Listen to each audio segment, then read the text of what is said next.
Hello students. आज का दिन हमारे लिए बहुत इंपॉर्टेंट है क्योंकि आज हमारे साथ एक बहुत ही खास मेहमान हैं। अब तक आप बड़े में छोटे में देखते हुए आए हो, लेकिन आज दोनों बराबर के हैं और इनका नाम है आर्यन अग्रवाल, जो सीवीपीएस इंटीग्रेटेड कोर्स के सीईओ हैं। उम्र में भले ही बहुत छोटे दिखाई दे रहे हों, लेकिन इनका विजन बहुत बड़ा है और उसी विजन के तहत इनसे हम कुछ बात करना चाहते हैं। बहुत अपने टाइम में होनहार स्टूडेंट रहे हैं, उसी का रिजल्ट है कि केजीएमयू में हैं। तो जो इंसान रास्ता पार करके चला जाता है उसका सर्टिफिकेशन ज़्यादा होता है। तो इनकी बातें काफ़ी अहम आपके लिए इसलिए होंगी क्योंकि इन्होंने उन प्रॉब्लम को जो हम आपको होती हैं या बच्चों को होती हैं उनको कभी भी पार किया है। और अब मैं आर्यन अग्रवाल से कुछ बात करना चाहता हूँ उन टॉपिक्स पर जो अक्सर हमने बच्चों से सुना है कि उनको दिक्कत क्या क्या आती है। तो Aryan, welcome to this session. और जैसे आपको पता है, हमारे बच्चे जो हैं, मेरा बेटा भी स्कूल के लिए और कोचिंग के लिए परेशान है। सबसे बड़ा क्वेश्चन मैं आपसे ये पूछना चाहता हूँ कि स्कूल और कोचिंग बच्चे कैसे मैनेज करें, क्योंकि दिक्कत क्या आ रही है, स्कूल में बच्चों लगता है कि बहुत कम मिल रहा है और कोचिंग बिल्कुल अलग होती है। तो आप इसको कुछ हमें बताएं कि कैसे बच्चे स्कूल और कॉलेज को, स्कूल को और कोचिंग को एक साथ मैनेज कैसे करें। सबसे पहले तो सर थैंक यू इतना बड़ा इंट्रोडक्शन देने के लिए। सर बिल्कुल जेन्युइन बात है सर कि जो स्कूल और कोचिंग होती है उसमें काफ़ी ज़्यादा दिक्कत बच्चों को आती है, क्योंकि स्कूल में कई बार क्या होता है, चीज़ें उस लेवल पे नहीं पढ़ाई जाती हैं जितनी नीट और जेई में ज़रूरत होती है। और कोचिंग में कई बार बोर्ड्स लेवल की प्रिपरेशन नहीं कराई जाती है, जैसे कि डेरिवेशंस वगैरह जो भी चीज़ें आती हैं वो सिर्फ बोर्ड स्पेसिफिक होती हैं, वो चीज़ें कोचिंग में कई बार मिस आउट हो जाती हैं। बाकी इंग्लिश और ऑप्शनल सब्जेक्ट्स ये सब तो कोचिंग में कभी कवर हो ही नहीं पाते हैं। तो सर अगर एक ही जगह पे इनको कुछ ऐसा कर दिया जाए कि नीट और जेई की तैयारी भी हो जाए और साथ ही साथ बोर्ड्स की तैयारी भी हो जाए, बहुत अच्छा। बोर्ड्स के लिए सब्जेक्टिव टेस्ट हो जाए, नीट जेई के लिए ऑब्जेक्टिव टेस्ट जिन जो सीबीटी पैटर्न पे वो सीबीटी हो जाए, और ऑफलाइन जो पेन पेपर हो वो पेन पेपर हो जाए। तो सर अगर ऐसा हो जाए तो सर मजा ही आ जाएगा फिर तो। नहीं, सबसे अच्छा तो यही है कि जहाँ ये समस्या आती है कि स्कूल और कोचिंग अलग हो जाता है तो बच्चा से फंस जाता है। आ, हम ये महसूस कर रहे हैं कि स्कूल ये मानता है कि बच्चा, हमारा बच्चा है, ये बाहर क्यों पढ़ रहा है, और कोचिंग वाला कहता है कि वी आर सुपीरियर। तो उन दोनों पार्ट में जैसे बच्चा पिस के रह जाता है। तो क्या आपके साथ ऐसा कुछ हुआ? बिल्कुल सर। जब मैंने 11th में अपनी प्रिपरेशन स्टार्ट करी सर, तब मैं जैसे एक नॉर्मल बच्चे की तरह स्कूल जाता था, फिर दोपहर बाद कोचिंग जाता था। लेकिन दिक्कत सर यही आती थी कि सर ना तो सेल्फ स्टडी का टाइम बचता था उसके बाद, क्योंकि कोचिंग से हम 6-7 बजे खाली होते थे, उसके बाद स्कूल का भी होमवर्क रहता था, ट्यूशन की भी अपना सर चीज़ें रिवाइज करनी रहती थी। लेकिन अगर बच्चे के पास समय ही नहीं है तो वो कैसे कर कैसे पाएगा करें? बेचारा। तो सर टॉपर्स तो कर लेते हैं, लेकिन जो एवरेज बच्चा है उसको सारी दिक्कत झेलनी पड़ती है। बिल्कुल सही। तो आर्यन, अब इसका मतलब यह है कि कुछ ऐसा सोल्यूशन हमें चाहिए जहां पर स्कूल और कोचिंग जो है वो बच्चों को कंप्रोमाइज ना करना पड़े, वो साथ साथ एक जैसा माहौल कुछ बन सके। ऐसे कुछ हो सकता है तो अभी बात करेंगे आपसे। एक और मैंने नोट किया है, बच्चे स्टडी मटेरियल लेके बहुत परेशान रहते हैं। बहुत सारे बच्चे लाइब्रेरी से जाकर बैठ जाते हैं, ये किताब वो किताब। हर इंसान का अलग एक्सपीरियंस होता है मेरे ख्याल में, जो जिससे पूछो नई बुक बताएगा। तो स्टडी मटेरियल को बच्चा कैसे एक परफेक्ट स्टूडेंट अपने पास एंजॉय मतलब लेकर आए, वो कहाँ से आए, कैसे आए? सर बिल्कुल ठीक बात है सर। स्टडी मटेरियल की बहुत बड़ी दिक्कत आती है, क्योंकि हर कोचिंग वाला अपना स्टडी मटेरियल देता है जो कि काफ़ी हद तक रेलिवेंट होता है, लेकिन कई जगह पे बहुत इरेलीवेंट भी होता है। जैसे कि सर बायो तो आप पढ़ाते हैं, सर बायो में कितना कम कोचिंग होंगी जिनका बहुत ही एकदम टू द पॉइंट और रेलिवेंट स्टडी मटेरियल होगा। ऐसे ही सभी सब्जेक्ट्स में कोई बहुत ज़्यादा टफ क्वेश्चन है किसी मटेरियल में, और किसी मटेरियल में बहुत ही हल्के क्वेश्चन हैं। लेकिन अगर एक ऐसा परफेक्ट मटेरियल हो जो एकदम रिसेंट सिलेबस पे बेस्ड हो और एकदम एग्जाम ओरिएंटेड हो, जैसे क्वेश्चन एग्जाम में पूछे जाते हैं वैसे ही क्वेश्चन अगर उसमें हो, तभी बच्चे की तैयारी एकदम बढ़िया तरीके से हो सकती है। बिल्कुल सही। अच्छा आर्यन, मुझे ये भी जानना है आपसे कि बच्चे बीच बीच में स्ट्रेस में आ जाते हैं, वो लगता है कि पता नहीं होगा नहीं होगा। कई बार बहुत सारे लोग उनको मिसगाइड भी करते हैं कि बेटा बहुत टफ है, ऐसा नहीं करना, तुम फंस गए, गलत जगह चले गए। तो क्या ये स्ट्रेस वाला पार्ट, आजकल बच्चे आप देख रहे हो जगह जगह बड़ी प्रॉब्लम आ रही है। सीबीएसई में शायद ये कहा है कि वो अपने यहाँ काउंसलर रखने होंगे, साइको एक्सपर्ट रखने होंगे। तो मकसद ये है कि बहुत सारे बच्चे सुसाइड भी कर रहे हैं।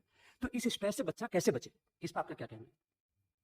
सर सबसे पहली बात तो बच्चों को ये बात समझनी होगी कि they are greater than any other exam. मतलब एग्जाम तो सर एक छोटी सी एक स्टेप है जिससे कि वो सफलता की एक सीढ़ी चढ़ते हैं, लेकिन that is not an and result.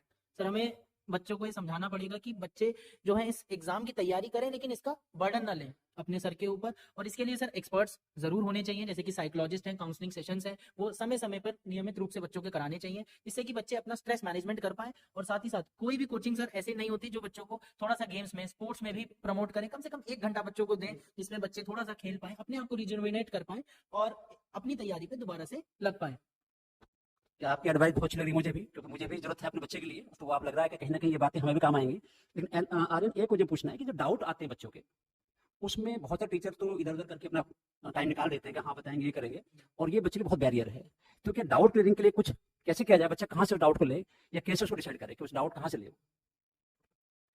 Sir doubt clearance एक बहुत बड़ी प्रॉब्लम है, क्योंकि सर स्कूल में भी लगातार क्लासेस होती है, कोई डाउट के लिए स्पेसिफिक टाइम नहीं होता है। बच्चा कोचिंग जाता है तो कोचिंग में इतने बड़े बड़े बैचेस होते हैं कि 1-to-1 इंटरेक्शन तो सर दूर की बात है, बच्चे खड़े ही रह जाते हैं और दूसरा बैच आ जाता है, फिर अगले दिन पे डाउट चला जाता है। ऐसे ही करते करते सर डाउट उनका बना रहता है। मेरा तो सर ये मानना है कि अगर 72 घंटे में डाउट क्लियर नहीं हुआ तो वो तो जीवन भर के लिए डाउट बन जाता है। मैंने भी अपनी प्रिपरेशन के टाइम सर ये काफी दिक्कत फेस करी थी। तो सर इसके लिए तो यही होना चाहिए सर कि डेली डाउट क्लियरिंग सेशन होने चाहिए और रेगुलरली बच्चों के डाउट्स क्लियर होने चाहिए, वरना एक बार डाउट अगर रह गया तो वो काफी प्रॉब्लमेटिक हो जाएगा और वही क्वेश्चन अच्छे बच्चे के फिर गलत होते रहेंगे लगातार। तो डाउट क्लियरिंग सेशन तो सर रोज होने ही चाहिए। चलिए खैर, आप अच्छी समस्याओं को सोल्यूशन दे रहे हो, लेकिन आर्यन क्या कुछ ऐसा हो सकता है कि ये समस्या सारी एक टाइम पर खत्म हो जाए? कुछ ऐसा कुछ हो सके? आपका कुछ ऐसा विजन है? क्योंकि you belong to a very reputed education family, मतलब जितना मैं मेरठ में जब से रहा हूँ तब से वो नाम सुन के बड़ा हुआ हूँ। तो जिस फैमिली से आप बिलोंग करते हो, तो क्या आपका कोई ऐसा विजन है जो ये सभी चीजें कॉम्पैक्ट होकर ये सब प्रॉब्लम सोल्यूशन एक साथ बच्चों को मिल सके?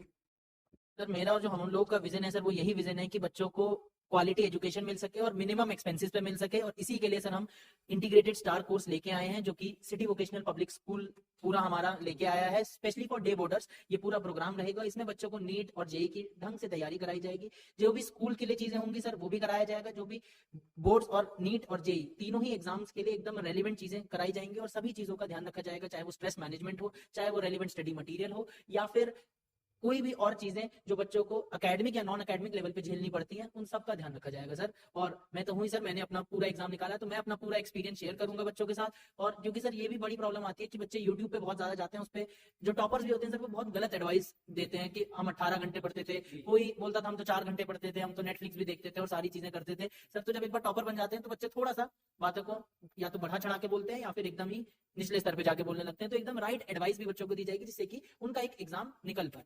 एवरेज बच्चे का सिलेक्शन यहाँ से होना चाहिए सर, हमारी तो यही कोशिश है। अच्छा आर्यन, जो मीडिया की बात आई तो ये थोड़ा सा बहुत बच्चे कंफ्यूजन रहता है कि कुछ पेरेंट्स कहते हैं नहीं, मोबाइल को दूर, ये करना वो करना, दूर रहना।